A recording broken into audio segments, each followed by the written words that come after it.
Сәлеметсіздер ме, құрметті әріптестер? Мен Дәмұхамед Ахметұлы Қонаев атындағы колледждің арнайы пән оқытушысы Гүлжасар Ақтоты Серікқалиқызының сіздерге Қазақстан Республикасындағы есірткі айналымының терминологиялық сипаттамасы атты әдістемелік құралымды сіздерге бүгін ұсынамын. Кіріспе бөліміне тоқтала кетсек, Қазақстан Республикасының ата заңының мемлекеттің ең қымбатты нормасы адам және адам өмірінің құқықтары мен бостандықтары делінген. Яғни Қазақстан демократиялық және тәуелсіз құқықтық мемлекет ретінде дүниежүзілік қоғамдастықтың толық құқылы мүшесі болып, есірткі заттардың заңсыз айналымына қарсы белсенді түрде күрес жүргізуде қазіргі таңда.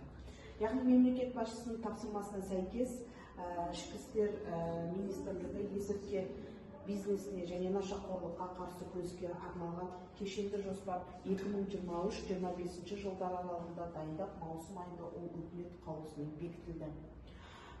Бұл яғни құжатта қоғам үшін аса қауіпті, әсіресе синтетикалық препараттардың таралуының жолын кесу, олардың қолжетімділік деңгейін, адамның салынған кезінде жүйесін, есірткі қолданылатын нақты қалыптастыру, есірткіге яғни қарсы күресетін материалдық жағдайы көзделген. Жалпы нашақорлыққа яғни кішкене тоқталып өтсем, нашақорлық, наркомания грек тілінде нарк, мелшу және мания, ессіздік, құтырну, есірткі заттарға патологиялық бақылаудың нәтижесінде пайда болатын созылмалы ауру деп есептеледі. Яғни есірткі құрамдас немесе психотроптық, яғни оларға ұқсас заттарға тәуелділіктен туындайтын организмнің аса ауыр және тұрақты тәндік психикалық өзгеруінің бұзылыстарына кейде өлімге әкелетін дерт. Нашақорлық дене денсаулығының бірте-бірте нашарлауымен, зияткерлік және моральдық тозуымен қатар жүреді. Есірткілерді тұтыну, нашақорлық және наркотизм сөздерінің мағынасын ажырата білген жөн.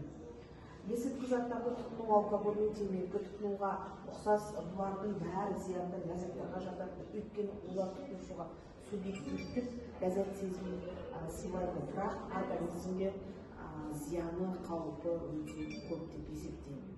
Ал енді жаңағы Қазақстан Республикасының айналымының сипаттамасы, яғни сол бірде-бір психотроптық сол айналымы қылықтың түсінігінің ерекшеліктері, яғни есірткі қоғам дерті болып есептеледі. Нашақорлық пен есірткінің зияны орасан, өйткені адам өміріне қауіпті.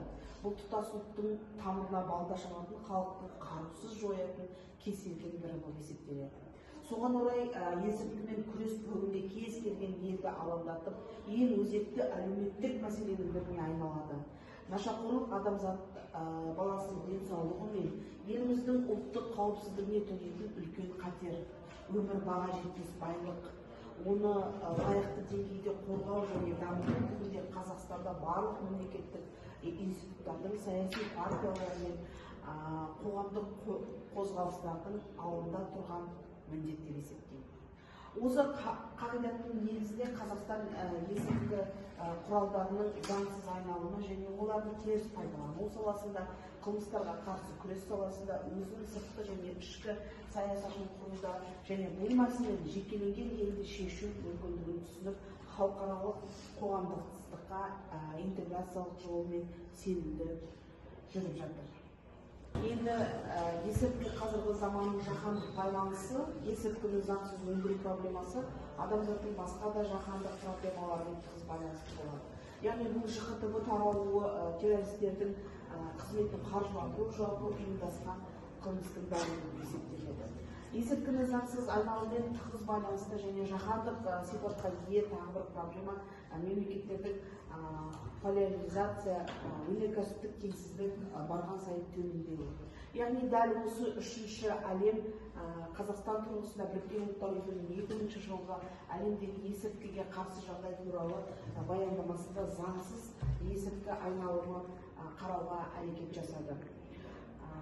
Келесі, енді осыны қорытындылай кетсем, соңғы 10 жылдықта есірткі және психотроптық заттардың теріс пайдалану және олардың Қазақстандағы заңсыз айналымы кеңінен таралды. Елде заңсыз есірткі нарығын қарқынды құрылымдық қайта құру жалғасуда. Яғни заңсыз айналымнан жоғарғы контрацепциялық қатаң, ең қауіпті және қымбат апиын, героин, кокаин, контрабандалық жолмен алынған синтетикалық препараттар алынып тасталуда. Оларға бұрын каннабис тобының дәстүрлі есірткілері едәуір топтастырылды. Адам, яғни денсаулығы мен оның моральдық хал-ахуалын Қазақстанның қоғамның өміршеңділігінің және оның барлық жүйелердің қалыпты қызмет атқаруының кепілі болып табылады. Сондықтан еліміздің ата заңында халық денсаулығын қамтамасыз ету мен қорғаудың негізіне жататын ең маңызды принципі жарияланған халықтың денсаулығының мемлекет пен қоғамның өз қызметін ойдағыдай атқаруының және одан әрі дамуының ажырамас шарты болып табылғандықтан мемлекет бұл құндылықты қылмыстық құқық тәсілдер арқылы қорғауды өзінің міндеті деп санайды. Енді соңғы бетінде жаңағыдай пайдаланған әдебиеттер тізімі көрсетілген. Назарларыңызға көп рахмет.